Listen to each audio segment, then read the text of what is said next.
भारत पई एक ऐतिहासिक मुहूर्त फेरी शुभांशु शुक्ला अंतर्जातीय महाकाश केन्द्र में 18 दिन अधिक समय अतिवाहित करने पर भारतीय वायुसेनार ग्रुप कैप्टेन तथा महाकाशचारी शुभांशु शुक्ला पृथ्वी को फेरी से एक्सियम 4 मिशन अंश भाव में 3 जन अंतर्जातीय सहयोगी space x dragon capsule grace जोगे फेरी वर्तमान शुभांशु एवं तांको टीम को बहन करुथिबा कैप्सूलटी भारतीय समय अनुसार मंगलवार अपराह्न कैलिफोर्निया उपकूल रे प्रशांत महासागर रे अवतरण करिथिला।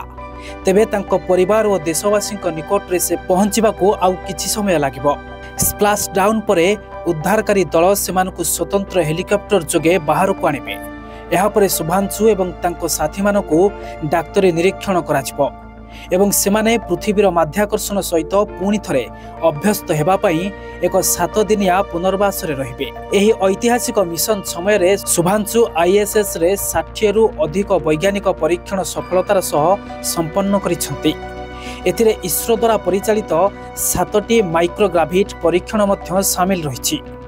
तांकर एही मिशन भारतर आगामी मानव महाकाश मिशन गगनयान पई गुरुत्वपूर्ण पदक्षेप बहन करिबो बोली विवेचना करा जाउछि। तांकर एही सफल प्रत्यावर्तन को नै सारा देश रे उत्साहर माहौल खेली जाइछि।